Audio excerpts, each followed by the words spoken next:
नमस्कार, स्वागत आप सभी का आपके अपने YouTube चैनल पर, जहां पर मौसम से जुड़ी खबरों की जो आपकी प्रतीक्षा है, जो इंतजार है, वो खत्म होता है। और शुरुआत करते हैं सबसे पहले सैटेलाइट तस्वीरों में जो बादल दिख रहे हैं इनसे, उसके बाद मौसमी सिस्टमों की बात करेंगे और उसके बाद बात करेंगे कहां पर बारिश होगी, कहां पर तापमान बढ़ने की संभावना या आशंका है। इस समय देख सकते हैं कि उत्तर भारत के पर्वतीय इलाकों और मैदानी इलाकों में ये ताज़ा सैटेलाइट तस्वीरें हैं और इसमें घने बादल उत्तर भारत के पहाड़ों पर छाए हुए हैं। मैदानी इलाकों में भी, जैसा कि कल हमने बताया था, राष्ट्रीय राजधानी दिल्ली समेत उत्तर पश्चिम भारत के इलाकों में आज बादल देखे गए, लेकिन बारिश मैदानी इलाकों में नहीं हुई है। पर्वतीय इलाकों में कुछ स्थानों पर वर्षा हुई है। इसके बाद बादलों की स्थिति आप देख सकते हैं।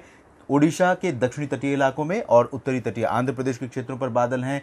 कुछ तेलंगाना और कर्नाटक के ऊपर भी बादल छाए हुए हैं। साथ ही साथ केरल और आंतरिक तमिलनाडु, केरल और तमिलनाडु की जो सीमावर्ती इलाके हैं, इन भागों में भी बादल बने हुए हैं। ये स्थिति है और पूर्वोत्तर भारत में बादलों की स्थिति अब कमजोर हुई है। ये वर्तमान स्थिति है बादलों की। और इसके बाद अगर हम वर्तमान मौसमी सिस्टमों की बात करेंगे तो एक WD सक्रिय रूप से उत्तर भारत के पहाड़ों पर है और उम्मीद है कि इसके पीछे एक जो नया WD उत्तर भारत की तरफ बढ़ रहा है, ये सिस्टम इसको सपोर्ट करेगा और अगले 48 घंटों तक, यानी 6 और 7 अप्रैल के बीच काफ़ी व्यापक सिस्टम का सपोर्ट यहाँ रहेगा, जिससे व्यापक गतिविधियां अपेक्षित रहेंगी। और साथ ही साथ उम्मीद ये भी है कि 6 और 7 अप्रैल को मैदानी इलाकों पर भी मौसम बदलेगा इसी सिस्टम के चलते। साथ ही यहाँ पर एक सर्कुलेशन बना हुआ है और आप देख सकते हैं किस तरह से पश्चिमी हवाएं यहाँ पर चल रही हैं। इसके अलावा एक सर्कुलेशन यहाँ हम कह सकते हैं कि रायलसीमा और आसपास के भागों के ऊपर है। एक ट्रफ रेखा दक्षिणी प्रायद्वीपीय भारत के ऊपर बनी हुई है और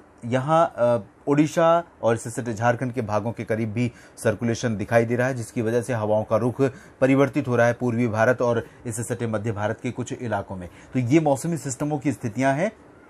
और इसके अलावा अगले 3-4 दिनों के दौरान कोई बड़े बदलाव मौसमी संदर्भ में होने की संभावना फिलहाल नहीं है। चाहे वो दक्षिणी प्रायद्वीपीय भारत की बात हो, मध्य भारत की बात हो या पूर्वोत्तर तथा उत्तर पश्चिम भारत की बात हो, जहां जैसी स्थिति बनी हुई है, लगभग ऐसी स्थितियां अगले 3 दिनों तक संभावित हैं। प्री मॉनसून सीजन धीरे धीरे अपनी चरम की तरफ बढ़ने लगा है और गर्मी बढ़ रही है, तापमान ऊपर जाने लगा है। तो बात करते हैं कहां पर बारिश होने की संभावना अगले 48 घंटों के दौरान है। जैसा कि हमने बताया, उत्तर भारत में सक्रिय मौसमी सिस्टम WD के रूप में, जो कैस्पियन सी से उठने के बाद ईरान, अफगानिस्तान और उत्तरी पाकिस्तान को पार करते हुए जम्मू कश्मीर के करीब पहुंचते हैं, ये सिस्टम यहां पर है और अगले 2 दिनों तक ये समूचा पर्वतीय इलाका प्रभावित होगा। जम्मू कश्मीर, गिलगित बाल्तिस्तान, मुजफ्फराबाद, लद्दाख के साथ साथ हिमाचल और उत्तराखंड, इन समूचे क्षेत्रों में कई जगहों पर वर्षा की गतिविधियां हमें देखने को मिलेंगी। ऊंचाई वाले इलाकों में इस दौरान बर्फबारी आमतौर पर कम होती है, लेकिन ये जो रीजन है, यहां पर बर्फबारी की गतिविधियां भी हमें देखने को मिल सकती हैं। लद्दाख में भी कुछ स्थानों पर वर्षा और बर्फबारी होने की संभावना नजर आ रही है। इंटेंसिटी लद्दाख में बहुत ज्यादा नहीं रहेगी, लेकिन उत्तराखंड में भी कुछ स्थानों पर व्यापक वर्षा हो सकती है, खासतौर पर उत्तरी इलाकों में। और जैसे जैसे हम निचले इलाकों की तरफ बढ़ेंगे, दक्षिणी इलाकों की तरफ, देहरादून, ऋषिकेश और हरिद्वार तथा आसपास के क्षेत्रों में जो उत्तर प्रदेश से सटे सीमावर्ती क्षेत्र हैं, इन भागों में वर्षा की इंटेंसिटी बहुत ज्यादा नहीं रहेगी, हल्की वर्षा की उम्मीद रहेगी। इसके अलावा अगर हम मैदानी इलाकों में पंजाब तथा आसपास के क्षेत्रों की बात करें, पंजाब, हरियाणा और राजस्थान की, तो आप देख सकते हैं ये जो बादल और मॉइस्चर दिख रहे हैं, ये पूरा उत्तरी राजस्थान का क्षेत्र है, हरियाणा पंजाब का क्षेत्र है, दिल्ली NCR समेत उत्तर पश्चिमी उत्तर प्रदेश का इलाका है। इन सभी क्षेत्रों में कई जगहों पर बादलों की गर्जना के साथ हल्की बूंदाबांदी या हल्की वर्षा की संभावना रहेगी। धूल भरी आंधी चल सकती है। कल उम्मीद कर सकते हैं कुछ इलाकों में दोपहर के बाद ये मौसमी गतिविधियां देखने को मिलेंगी, क्योंकि दोपहर तक तापमान लगातार बढ़ता जाएगा और सर्कुलेशन की वजह से हवाओं का रुख देख सकते हैं। इधर दक्षिणी पश्चिमी हवाएं चल रही हैं, तो इसके उत्तर में, जैसा कि हमने दिल्ली के बारे में, दिल्ली के उत्तरी इलाकों के बारे में बताया था कल भी, पूर्वी हवाओं का रुख रहेगा। यहाँ पर पूर्वी आर्द्र हवाएं हैं, तो इन मिक्सचर हवाओं का जो मिक्सचर है और WD का जो इफेक्ट है, साथ ही साथ साइक्लोनिक सर्कुलेशन का इम्पैक्ट है, टेम्परेचर बढ़ रहा है, इन सभी का मिला जुला असर रहेगा। धूल भरी आंधी और बादलों की गर्जना के साथ कहीं कहीं पर हल्की वर्षा या बूंदाबांदी की गतिविधियां इन भागों में देखने को मिलेंगी। उत्तरी राजस्थान, हरियाणा, पंजाब और दिल्ली में भी कहीं कहीं पर आप उम्मीद कर सकते हैं। तो दोपहर के बाद जब भी आप अपने दफ्तर से घर के लिए निकलें, तो थोड़ा सा इस बात को ध्यान में रखें, प्रिकॉशन जरूर लें। हालांकि बहुत इंटेंस एक्टिविटी होगी ऐसी आशंका नहीं है। पश्चिमी उत्तर प्रदेश में भी ऐसी संभावना नजर आ रही है। पूर्वी उत्तर प्रदेश, बिहार, झारखंड, गंगेय पश्चिम बंगाल, इन समूचे क्षेत्रों में मौसम साफ रहेगा।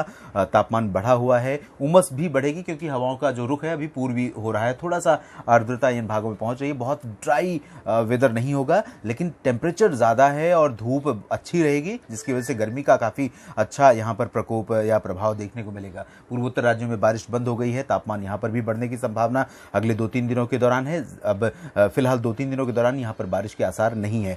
राजधानी कोलकाता समेत गंगेय पश्चिम बंगाल का समूचा क्षेत्र शुष्क रहेगा।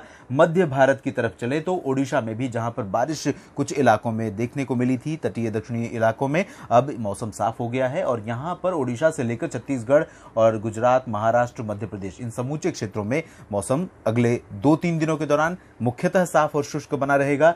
पश्चिमी हिस्सों में आप देख सकते हैं यहां उत्तर पश्चिमी हवाओं का प्रभाव रहेगा, तो सिंध, बलूचिस्तान प्रांत की तरफ से और कच्छ को पार करते हुए, गुजरात को पार करते हुए हवाएं आगे बढ़ रही हैं। तो इन हवाओं के कारण राजस्थान के तमाम इलाकों में काफ़ी व्यापक गर्मी रहेगी। उत्तरी इलाकों में अगर हम बारिश की गतिविधियां छोड़ दें तो जयपुर के दक्षिण में जब हम चलेंगे, बीकानेर, बाड़मेर, जैसलमेर, जोधपुर, उदयपुर, कोटा, सवाई माधोपुर, समूचा जो राजस्थान का इलाका होगा, साथ ही साथ गुजरात का कच्छ, सौराष्ट्र और गुजरात का रीजन, पूर्वी क्षेत्र, इन सभी भागों के साथ पश्चिमी मध्य प्रदेश में 20-25 किलोमीटर प्रति घंटे की रफ्तार से हवाएं रहेंगी। शुष्क होंगी हवाएं, गर्म होंगी हवाएं, काफ़ी गर्मी इन भागों में बढ़ेगी और यही हवाएं जब महाराष्ट्र में पहुंचेंगी तो इनका जो रुख रहेगा वो उत्तरी हो जाएगा। उत्तरी होने की वजह से ये हवाएं शुष्क और काफ़ी ड्राई होंगी, काफ़ी गर्म होंगी। इस वजह से जो मराठवाड़ा और मध्य महाराष्ट्र का रीजन है, उत्तरी कोंकण का रीजन है, इन भागों में भी तापमान काफ़ी तेज़ी से बढ़ जाएगा। लू का प्रकोप देखने को मिल सकता है, हीट वेव की इंटेंसिटी बढ़ सकती है महाराष्ट्र, गुजरात,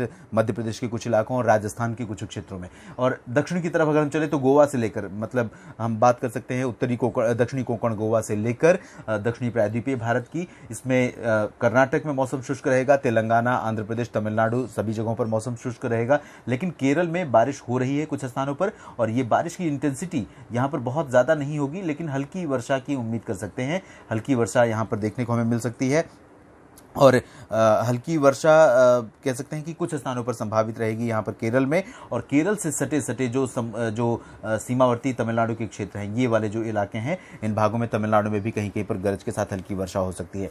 लक्षद्वीप में भी हल्की वर्षा होने की संभावना है और अंडमान व निकोबार द्वीप समूह में भी आगामी 24 घंटों के दौरान, यानी कि 6 अप्रैल को और 7 अप्रैल को भी कुछ स्थानों पर मॉइस्चर रहेगा, जिसकी वजह से हल्की बारिश हमें देखने को मिल सकती है इन दोनों केंद्र शासित प्रदेशों में। और पुदुचेरी में फिलहाल मौसम साफ और शुष्क रहेगा। और आपको बता दें कि 6 अप्रैल को इन भागों में चुनाव होने हैं केरल में, पुदुचेरी में, तमिलनाडु में, तीनों इन विधानसभा क्षेत्रों में एक ही चरण में एक साथ सभी विधानसभा सीटों के लिए चुनाव होने हैं। तो मौसम बहुत व्यवधान नहीं डालेगा, लेकिन गर्मी बहुत ज़्यादा रहेगी। एहतियाती उपाय ज़रूर किए गए हैं, कोविड के मामले बढ़ रहे हैं और गर्मी भी काफ़ी ज़्यादा होगी, तो काफ़ी चुनौतीपूर्ण स्थिति मतदाताओं के लिए होगी। इसके बावजूद हम अपील करेंगे कि आप ज़रूर जाएं और अपने मताधिकार का प्रयोग करें, क्योंकि लोकतंत्र की खूबसूरती, लोकतंत्र की जो अच्छाई है वो जो वोटर्स है उसके पार्टिसिपेशन से ही संभव होती है। साथ ही साथ असम और